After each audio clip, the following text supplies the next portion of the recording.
Bonjour à tous, j'espère que vous allez bien. Merci beaucoup d'être présents à 19h30. Je ne sais pas s'il est 19h30 ou pas. Il est 19h30. On est à l'heure justement pour parler d'une thématique qui nous est chère, qui est l'engagement. L'engagement vis-à-vis de la jeunesse, et pas forcément que la jeunesse. On a envie de faire des parallèles entre la société d'aujourd'hui, cette quête de sens, cette perte de sens aussi surtout. On est extrêmement bien accompagné ce soir, puisqu'on est avec l'amiral Janico, qui est le directeur du personnel de la Marine nationale, avec plus de 40 000 personnes sous sa gouverne. Et on est aussi accompagné de Emma Farge. Et donc Emma Farge, qui est instructeur PMM. Et donc, pour commencer, on va s'adresser à la personne, je pense, vous êtes tous présents pour pouvoir l'écouter parler. Bonsoir, amiral, comment allez-vous? Bonsoir, très bien. Vous êtes en forme? Nickel. Nickel. Nickel. Pour commencer, une première question, comment vous pouvez décrire la jeunesse au sein de la Marine nationale? En fait, la jeunesse au sein de la Marine nationale, c'est quelque chose qui est... c'est notre ADN. Pourquoi c'est notre ADN? Parce que d'abord, c'est une réalité. La jeunesse dans la Marine, la jeunesse de la Marine, c'est une marine qui a en moyenne 32 ans à peu près de moyenne d'âge dans la marine. Et puis on a des bateaux qui sont le fer de lance de la marine, qui naviguent avec une moyenne d'âge à 28 ans.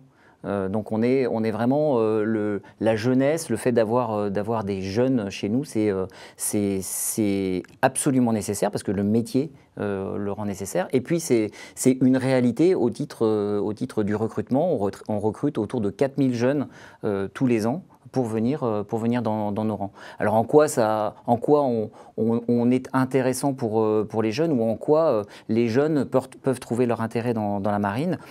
Simplement au travers de la diversité des postes qu'on offre. On offre une palette qui est extrêmement large.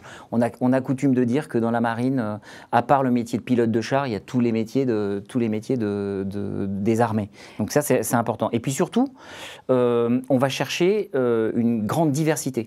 Tous les jeunes qu'on contacte sont des talents potentiels et sont des gens qu'on saura mettre en valeur au travers des métiers. La palette est tellement large qu'on saura leur trouver le métier qui leur correspond pour pouvoir s'épanouir et pour pouvoir vivre à fond leur engagement. Mais justement, c'est ça qui est génial ce soir, c'est qu'on va essayer de comprendre ensemble cette palette, cette diversité dont vous parlez très bien. Et donc, toi, Emma, explique-nous ta vision. Toi, tu as quel âge aujourd'hui? J'ai 20 ans. Tu as 20 ans, et donc on a demandé à l'amiral sa définition de la jeunesse, et là on va te demander la définition de la Marine nationale. Eh ben, pour moi, la marine, c'est signe, comme vous l'avez dit, amiral, de diversité, mais aussi d'engagement. Donc moi, je vais vous parler de mon engagement, puisqu'il y a un engagement pour les actifs, donc les marins dont c'est le métier toute l'année d'être marin. Et moi, je suis dans la marine, mais de réserve. Donc ça veut dire qu'on va avoir aussi des missions de soutien, mais qu'on a un métier dans le civil à côté, et qu'on fait entre 30 et 40, 50 jours par an. Et donc voilà, donc je suis instructeur en préparation militaire marine. Génial. Et ce qui est très marrant, c'est que juste avant d'arriver ce soir ici, j'écoutais dans les couloirs et j'entendais quelqu'un qui te disait « Mais c'est étonnant Emma, pourquoi tu es pas habillée ?» Oui, alors ça me fait bizarre de ne pas être en uniforme, mais justement c'est pour montrer qu'on a un côté civil, puisque à côté moi je suis en licence, je suis en 3e année de licence de sciences de la vie et de la terre en métier de l'enseignement. Donc voilà, tous les instructeurs qui sont dans notre préparation militaire sont aussi réservistes et ont un métier à côté, donc ça nous permet d'avoir une diversité dans notre travail et le week-end de mettre notre uniforme. Donc moi, ce que je fais à l'année, je travaille donc en préparation militaire marine, ou appelée PMM. C'est pour les jeunes de 16 à 21 ans qui vont venir pendant 1 an se former, recevoir des cours de tir, de sécurité incendie, de matelotage, de navigation, on fait passer le permis mer, etc. Toute l'année, ils vont être notés sur les connaissances qu'ils apprennent, etc.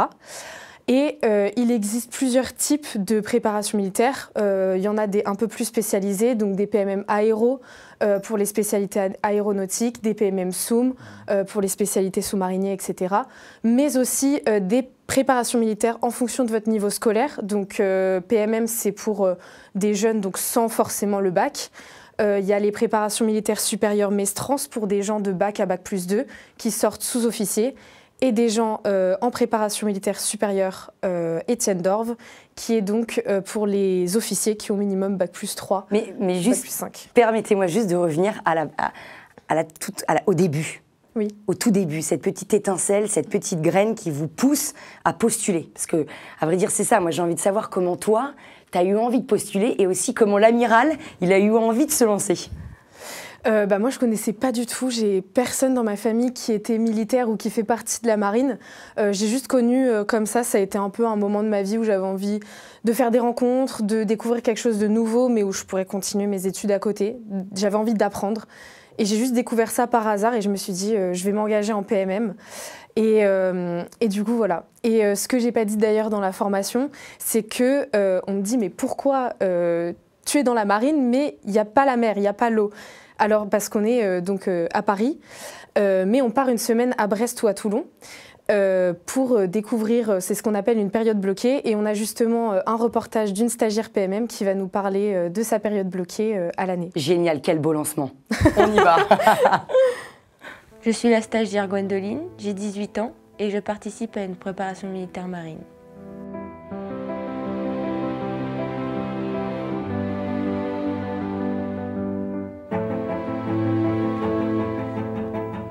Alors moi déjà, je pars beaucoup en vacances avec mes parents, j'ai visité énormément de pays. On prenait souvent la mer.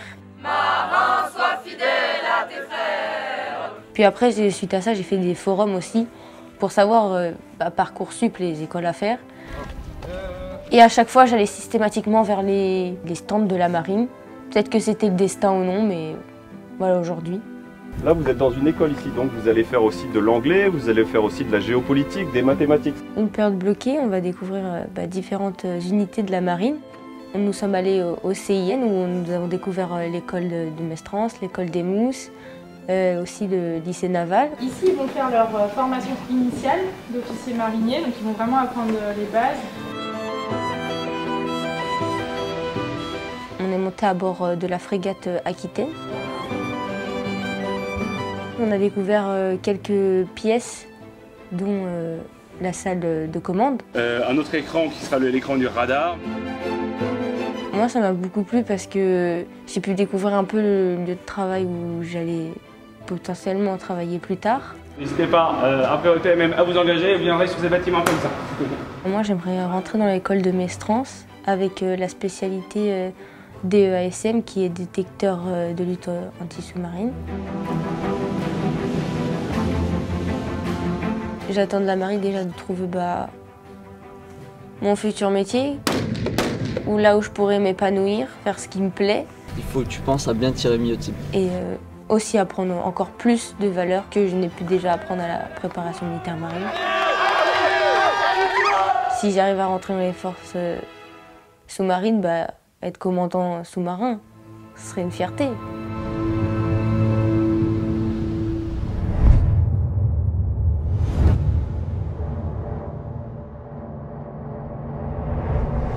Ce qui est intéressant, c'est qu'en regardant le reportage de Gwendoline, on se rend compte qu'on peut passer d'un métier à un autre assez rapidement dans sa carrière au sein de la Marine nationale. Et avant de rentrer dans tous ces ponts qu'on peut faire de manière horizontale ou de manière verticale, est-ce qu'on peut revenir sur vous, amiral, et savoir votre début, votre commencement? Alors moi, j'ai un début que j'appellerais classique. J'ai passé le concours de l'école navale, que j'ai réussi. Je suis rentré à l'école navale, j'ai fait la formation militaire, d'officier, de marine et ingénieur. Et ensuite, j'ai pu choisir l'aéronautique navale. Donc j'ai une carrière, j'ai fait une carrière dans l'aéronautique navale initialement, puis pas mal dans les relations internationales. J'ai passé pas mal de temps en Angleterre également, et puis dans les ressources humaines, ou dans l'environnement, de la gestion du personnel, ce qui m'ont conduit à mon travail ici. Mais pour faire le lien avec ce qui a été dit avant, ce qui est intéressant, c'est que des gens comme moi, des officiers généraux, dans la marine par exemple, aujourd'hui on en a 2 qui sont rentrés dans la marine avec un pompon sur la tête et qui aujourd'hui sont en responsabilité. Ils ont des pleines responsabilités. C'est pas, ils ont commencé à l'école des Mousses. Ils ont commencé alors à l'école des Mousses ou dans des écoles. D'eux a commencé comme pilote Mousse. D'accord. Et est arrivé aujourd'hui comme officier général. Donc ce côté promotion, ce côté escalier social au sein de la marine, c'est pas juste un concept, c'est une réalité. Et à ce titre-là, les préparations militaires marines sont un vecteur qui est important. On a aujourd'hui à peu près 90 préparations militaires marines. Ce que tu fais, Emma, par exemple. Oui, c'est ça. C'est ça. On a à peu près 3600 jeunes par an qui viennent dans nos préparations militaires marines. Et si on ouvrait vraiment tout ce qu'on peut, on aurait beaucoup plus. La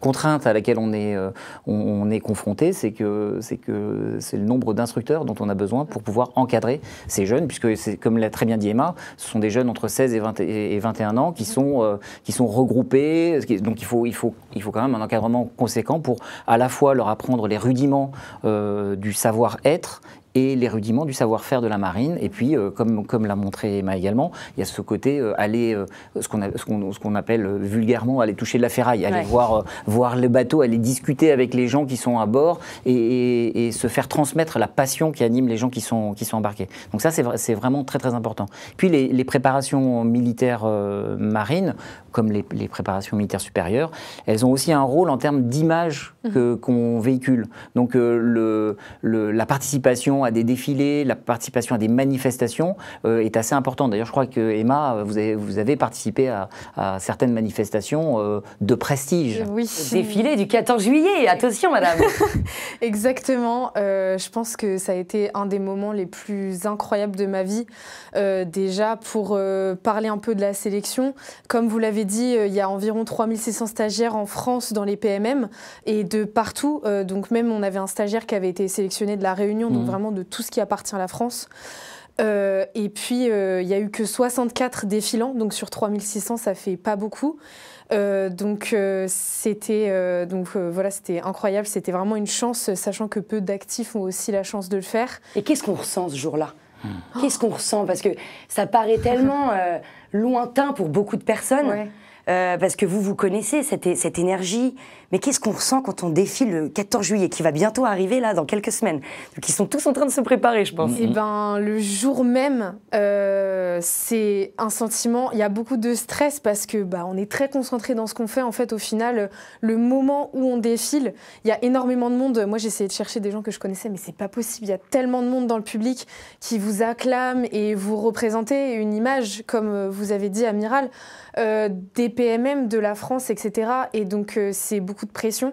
Fallait qu'on fasse exactement pareil que des marins d'actifs qui étaient en unité avec peu d'entraînement parce que de base, on ne se connaissait pas du tout. On était un stagiaire de chaque PMM française. En une semaine, en termes de cohésion, c'était incroyable parce qu'on a tous appris à se connaître. On savait qu'on avait un objectif, qu'on devait serrer les coudes toute la semaine pour y arriver parce qu'en fait, on devait aussi jouer notre place dans le défilé parce qu'il fallait que ça soit beau. Et en fait, le moment où ça a commencé, je pense que le moment où on a vu les rafales passer au-dessus de nous avec les couleurs de la France, et là on s'est retourné, on s'est dit c'est maintenant, là c'est le moment les gars. Et là c'était parti quoi. On avait attendu 4 heures en statique depuis 6 heures du matin. Ça fait rêver en tout cas en t'entendant. Ouais, c'est ça. Et puis il y a eu un autre moment aussi quand on attendait avant de défiler, où on s'est mis à chanter l'hymne de la marine. Et du coup, pour tout le public qui ne connaît pas du tout, voir un bloc de marins chanter avec ferveur l'hymne, c'était un des moments les plus beaux. Tout le monde nous a applaudi et vraiment, le défilé, c'est vraiment quelque chose à vivre. Et c'est intéressant, mais je vais mettre l'épée dans le plat, Amiral. Ce que je trouve pertinent, c'est à la fois quand je l'entends parler, je reviens de l'école des Mouches, j'ai eu la chance d'être marraine sur cette année de promotion, et on sent la ferveur, on sent l'engagement, on sent la volonté. Ils ont été volontaires à un moment. Quand on t'entend parler, on sent cette volonté, cet engagement pour la patrie, pour la France. Et est-ce qu'il n'y a pas un écart aussi aujourd'hui entre la nouvelle génération, où on sent beaucoup moins de patriotisme, et cet engagement que vous cherchez au cœur de la Marine nationale ? Non, aujourd'hui, en fait, on ne le ressent pas du tout, nous, dans les gens qui viennent taper à la porte de la Marine, ou les gens à qui on propose des postes. En fait, et tous les ans, vous savez, on recrute 4000 personnes. Tous les ans, il faut qu'on remette à plat les dispositifs de recrutement pour s'adapter à l'évolution de la société, à l'évolution de ce qu'attendent les jeunes. Et ce qui ressort au travers des études sociologiques qu'on peut réaliser, c'est que la notion d'engagement, la notion de recherche de cadre, de sens et de valeur, elle est très forte chez les gens qui viennent dans la marine. D'ailleurs, entre parenthèses, 80% en gros des jeunes qui viennent, qui tapent à la porte pour venir dans la marine, veulent venir s'engager dans la marine. C'est-à-dire qu'il y a cette dimension engagement, il y a cette dimension envie de servir, mais il y a aussi la dimension aventure. Je vais aller sur un sous-marin, c'est un truc qui est juste exceptionnel. Alors on me dit oui, mais le jeune, il va devoir poser son portable et pas être sur les réseaux pendant la durée d'une patrouille. Il y a zéro problème. Mais ce que je trouve intéressant, c'est qu'à force de parler de marine nationale, certes, il y a la partie militaire, mais on oublie la casquette d'aventurier, d'explorateur, le marin. Ouais. Et là, par exemple, c'était mousse, ils sont devenus matelots. Ouais. Et cette notion maritime, est-ce que toi, tu la ressens aussi dans ton engagement? Cette notion maritime? Oui. Je pense que la marine, comme c'est une armée vraiment voilà, de la mer, c'est vrai que c'est un engouement spécial. C'est pas, les trois armées ont vraiment chacune leur spécialité. Et c'est vrai que nous, nos stagiaires, généralement, quand ils viennent, ils ont un objectif précis, une spécialité précise. Et dans l'année, ils vont vraiment découvrir leur engouement et ça va confirmer les choses ou infirmer les choses, mais ça arrive peu quand même. Donc c'est vrai que c'est un engouement assez spécial, la marine, finalement. Oui, puis ce qui est intéressant aussi de voir, c'est que les jeunes qui viennent en préparation militaire ont l'opportunité d'aller découvrir un bateau, d'aller discuter avec des gens. Et finalement, leurs idées initiales peuvent être aussi battues en brèche, c'est-à-dire qu'ils peuvent se dire finalement j'aimerais bien faire vu ça. Un truc oula. Et d'ailleurs c'est un de nos défis, on offre une palette tellement large de métiers qu'il faut arriver à bien orienter les jeunes vers les métiers qui seront le plus adaptés à leur capacité. En fait, ce qui est intéressant, c'est que par rapport aux différentes pratiques de recrutement que vous mettez en place, on peut à la fois rentrer au cœur de la Marine nationale en étant moins de 18 ans, ou on peut rentrer dans un lycée naval, ou on peut aussi, après, plus tard, y rentrer. C'est-à-dire qu'on peut y rentrer à différents moments de notre vie. Oui, même si, globalement, les gens qui arrivent en haut sont rentrés par le bas. Même si tout le monde ne terminera pas amiral, chef d'état-major de la marine. Avec 40 000 personnes à son actif, excusez-moi, amiral, ça va peut-être être compliqué. Mais en fait, il y a une vraie progression. Tout à l'heure, je parlais de l'escalier social. Vous savez, on entend souvent parler de l'ascenseur social. En fait, l'ascenseur, vous rentrez dedans, vous appuyez sur un bouton et ça marche tout seul et vous montez. L'escalier social, il faut faire un effort, il faut afficher une vraie volonté pour pouvoir progresser. Et ça, c'est vraiment quelque chose, c'est une offre qu'on fait. Lorsqu'on présente la marine à l'extérieur, aujourd'hui, vous savez que le marché du recrutement est quand même très compliqué. Nous, ce qu'on veut, c'est mettre en valeur nos différences. Même si certaines boîtes offrent du sens, même si certaines boîtes viennent chercher les gens sur un registre qui s'apparente à nous, ils n'ont jamais tout le périmètre que peut offrir la marine. Et donc ça, c'est vraiment un domaine sur lequel on essaye de surfer le plus possible, c'est mettre en valeur nos différences pour aller chercher les palettes les plus larges des jeunes qui sont vraiment en attente d'offres. Et donc, amiral, pour mettre justement en lumière ces différences, il y a des formations qui se créent, il y a des choses, vous innovez des formations au fur et à mesure des années. Et là, je vous propose tout de suite on va regarder ensemble un petit sujet que France 3 a réalisé sur le BTS, sur la manière dont on peut former les jeunes, ou peut-être moi, je ne sais pas. Au cœur de ce hangar mécanique, un espace de 300 mètres carrés. La première promotion du BTS mécatronique navale bénéficie avec cet équipement d'une plateforme grandeur nature pour apprendre. Donc pour démarrer un moteur diesel, qu'est-ce qu'il faut? Il faut démarrer des auxiliaires. Oui. Et vous voyez, qu'est-ce qui s'est passé? Les auxiliaires sont démarrés. Regardez ce qui se passe, en lien, et là il est en train de démarrer. 11 simulateurs comme celui-ci reconstituent les installations clés d'une frégate multimission. Il y a notamment une partie qui est l'usine électrique, c'est-à-dire produire de l'électricité à bord d'un navire. Et c'est ce qu'on a reconstitué ici. Usine électrique, centrale de ventilation ou le local propulsion comme ici, le fonctionnement des navires fortement automatisés, c'est technique et concret. Ça nous permet d'apprendre à savoir changer la vitesse de rotation de la ligne de propulsion. Et donc voilà, ça nous apprend à savoir comment la ligne d'arbre réagit face à l'eau. On apprend à travailler sur le pupitre, changer les allures, tout ça, voilà. Moi, avant d'arriver ici, je ne connaissais pas grand-chose. Il faut travailler, mais ce n'est pas non plus un niveau... c'est accessible à beaucoup de personnes. Ce n'est pas un niveau trop élevé. Mais il faut travailler en travaillant, quoi. travailler et avoir décroché un bac à caractère industriel ou un bac général scientifique. La formation mécatronique navale répond à un besoin réel. La marine est en train de complètement renouveler sa flotte. Il va y avoir besoin de compétences pointues dans le domaine de l'énergie, la propulsion, et on pense notamment à des bateaux à propulsion nucléaire. Et la marine, effectivement, a besoin d'avoir des jeunes formés. À l'issue du BTS, il n'y a pas d'obligation de s'engager, mais les diplômés seront assurés de pouvoir prendre le large à bord des derniers fleurons de la marine. C'est à nous, je crois que c'est à nous. Et juste, Amiral, pour revenir sur ce que vous disiez avant, vous parliez de la notion d'effort.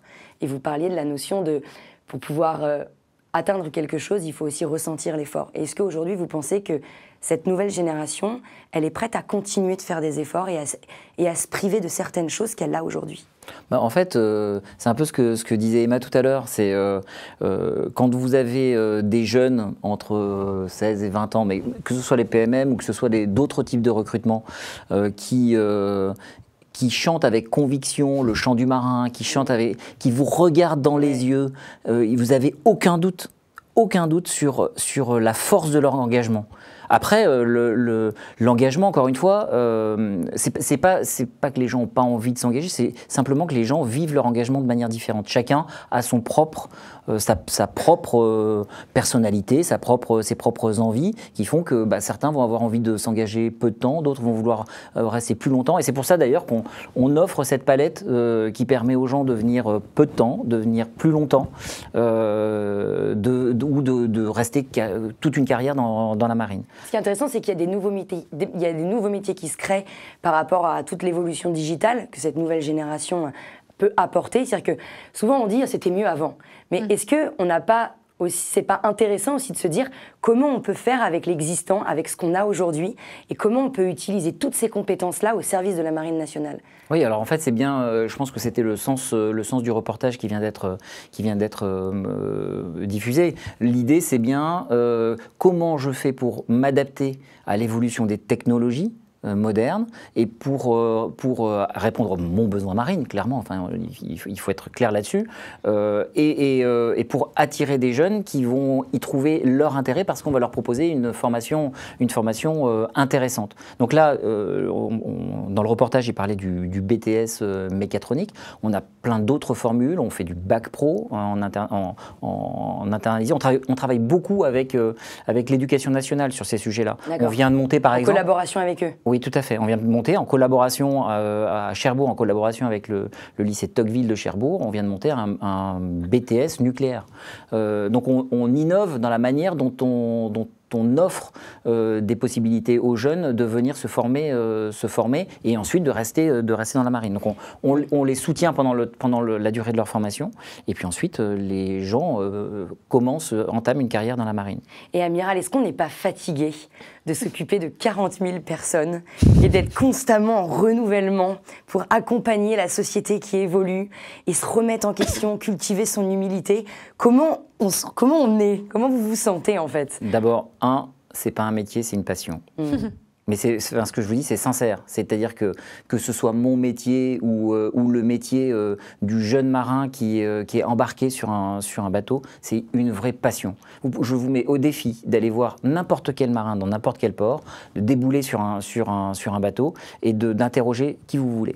Et vous allez voir cette petite lueur dans le regard du jeune qui se dit « Waouh, si j'avais imaginé ça ». Parce que finalement, c'est très difficile aussi d'imaginer ce que va être le métier qu'on va croiser au sein de la marine. La marine, les bateaux sont dans des ports, dans des enceintes qui sont fermées, alors que lorsqu'on vient et qu'on a une formation du type PMM par exemple, eh bien on a accès à cet environnement qui est plutôt renfermé ou pas forcément très ouvert, et ça permet de découvrir plein de choses. Et donc ça c'est hyper important. Et puis, le deuxième point, l'énergie est communicative. les gens qui rentrent dans la marine, s'ils ne dégageaient pas une énergie positive, hyper positive, d'esprit d'équipage. Oui, alors après, il faut pas être naïf non plus. Il faut aussi qu'on forme les gens. On leur demande d'avoir un savoir-être, on leur demande un certain nombre de choses. Mais la volonté de bien faire, elle est quand même très majoritairement déployée chez les jeunes qui viennent dans la marine. Donc ça, finalement, cette énergie, elle est communicative. Donc non, ça va très bien. On a des défis, effectivement, tous les ans. Il faut se reposer des questions. Mais finalement, c'est ça qui est excitant. Ouais, Et vous parliez très bien d'engagement, Amiral. Et j'ai envie de te poser une question, Emma, sur ça. Il y a différents types d'engagement, on les a décrits tout à l'heure. On peut à la fois être passionné comme l'amiral, mais on peut aussi peut-être découvrir des envies plus tard. Et comment toi tu peux nous raconter ou nous expliquer ce cheminement que tu as fait, la manière dont tu as communiqué avec tes amis pour dire en fait c'est possible de faire différemment? Déjà, dans mon parcours, moi je ne m'attendais pas du tout à faire ça dans ma vie. Ça a été vraiment une occasion qui s'est présentée comme ça et puis ça a pris forme. J'ai fait donc mon année en tant que stagiaire, voilà, ça s'est très bien passé. À la suite de quoi, le chef de centre m'avait proposé de devenir instructeur et j'ai accepté. Et en fait, maintenant, je suis hyper contente de faire ça. Et c'est un engagement... chacun a une passion finalement. Moi, ma passion, c'est de transmettre. Et aujourd'hui, je suis hyper heureuse de revoir. J'ai l'impression de me revoir, d'être perdue au début de l'année, et puis de leur instruire et de leur répéter les choses qu'on nous a déjà dites et de leur transmettre ce que je sais. Et en fait, il n'y a rien de plus beau que même à la fin de l'année, quand ils nous disent vraiment merci les instructeurs pour ce que vous nous avez fait, parce que on apporte aussi beaucoup aux jeunes. Ils viennent tous de milieux différents. Donc vous parliez de diversité. On a plein de différences et en fait, une fois qu'ils sont tous ensemble avec leur uniforme, il n'y a plus rien qui compte en fait. Et ils sont juste tous ensemble et ça, c'est génial. Et ça leur apporte beaucoup dans la vie. Nous, ça nous apporte beaucoup en tant qu'instructeurs. Moi, dans mes études, le fait d'avoir une discipline, etc., ça me fait une pause de mettre mon uniforme le week-end. Et puis même quand je parle à mes copains de fac du fait que je suis instructeur, pour eux, c'est « Quoi, t'es dans l'armée? Mais non, c'est trop stylé !» et tout. Ouais, c'est exceptionnel. C'est un peu exceptionnel. Et même pour les jeunes, je pense que c'est hyper important pour eux. Y en a qui viennent avec la conviction de s'engager. Moi, je ne m'engagerai pas dans l'active, mais ça m'a apporté beaucoup. Et puis, il y en a pour qui... Enfin, moi, je ne connaissais pas. C'était la première fois que je mettais un uniforme de marin, etc. Et en fait, ça apporte une expérience, ça apporte des souvenirs, ça apporte une discipline, ça apporte des valeurs. Et c'est plein de choses qu'on découvre et qu'on peut garder toute sa vie et qu'on peut appliquer dans sa vie de tous les jours, en fait, finalement. Voilà. Super. Je pense qu'en fait, ce qui est pertinent, c'est comment vous avez... Parce que comme on parle de nouveaux défis, il y a toujours des nouveaux défis à relever. Ah oui. Quel est le prochain défi de la Marine nationale ? Alors moi, mon défi, qui n'est pas le prochain défi, qui est mon défi actuel, c'est de réussir à faire rentrer aujourd'hui dans la Marine le futur premier pacha du futur porte-avions de la Marine. Et c'est maintenant. Est-ce que vous pouvez en dire plus sur ce projet ? Non, je ne vous dirai pas son nom. Je ne vous donnerai pas son nom. Je ne vous donnerai pas son nom. Mais c'est vraiment quelque chose que... L'objectif, c'est effectivement par tous ces moyens de toucher les jeunes le plus tôt possible, de susciter de l'intérêt. Toutes ces briques-là font que des gens vont s'engager. Vous disiez tout à l'heure, vous vous engagez pas dans l'actif, mais vous vous engagez. Oui. Et la réserve, la marine par exemple, va offrir beaucoup plus de postes dans la réserve à un horizon de 2025. Et plus de gens comme vous pourront venir exprimer leur engagement sous cette forme-là. Et Amiral, une dernière question. On a parlé de bienveillance, de volonté, d'esprit d'équipage. On a parlé de persévérance, aussi ce rapport qu'on peut avoir aussi avec l'échec de temps en temps. Qu'est-ce que, par rapport à votre expérience, qu'est-ce que vous pourrez dire à ces personnes qui sont en train de nous écouter, qui ont peut-être des doutes, qui n'osent pas passer le pas? Qu'est-ce que vous avez à leur dire ou qu'est-ce que ça a changé chez vous, en fait, pour vous engager? Ça va être très rapide. Moi j'ai fait une carrière essentiellement dans l'aéronautique navale et je suis rentré dans la marine pas du tout pour faire l'aéronautique navale. Et je me suis retrouvé en face d'un psychologue à la fin de mon parcours à l'école navale qui me dit vous êtes apte à faire l'aéronautique navale, est-ce que vous êtes intéressé? Alors je pensais ne pas être apte physiquement. Et je dis je sais pas trop. Il me dit on va pas y passer 3 heures, vous avez 5 secondes. Ça vous intéresse ou pas l'aéronautique navale? Et j'ai dit oui. Et en fait, venez pour voir. Venez, vous allez pouvoir vivre des choses qui ne sont pas forcément dans votre... vous ne l'aviez pas prévu. Emma, elle est pareille. Elle n'a pas prémédité le fait de venir dans une PMM. Sauf qu'elle a vu... Elle a vu sur les réseaux, elle a eu des échanges qui lui ont montré qu'il y avait probablement un vrai intérêt. Elle a été voir et maintenant elle est instructrice dans une PMM. Donc le panel des offres est très large, il y a de la place vraiment pour tout le monde. On est capable de trouver des métiers qui correspondent à chacune des attentes et qui permettent de concrétiser les engagements ou la recherche de sens de chaque jeune. Merci beaucoup à vous deux, c'était passionnant. Et je pense que le mot de la fin, c'est l'amiral qui l'a dit tout simplement. C'est qu'il ne faut surtout pas avoir peur d'oser s'il y a cette petite voix qui bouillonne à l'intérieur de vous. Voilà, merci beaucoup amiral. Est-ce que Emma, tu as quelque chose à dire peut-être pour finir? Que... Il ne faut pas stigmatiser cette jeunesse. Je suis pas d'accord sur les questions d'engagement. Ils sont vraiment très engagés. On leur demande des choses, de se lever le matin à 5 heures, d'être présents, etc. On a une belle jeunesse devant nous et que ayez la curiosité d'aller voir. Il y a quelque chose à exploiter en tout cas. Voilà. Super, merci beaucoup.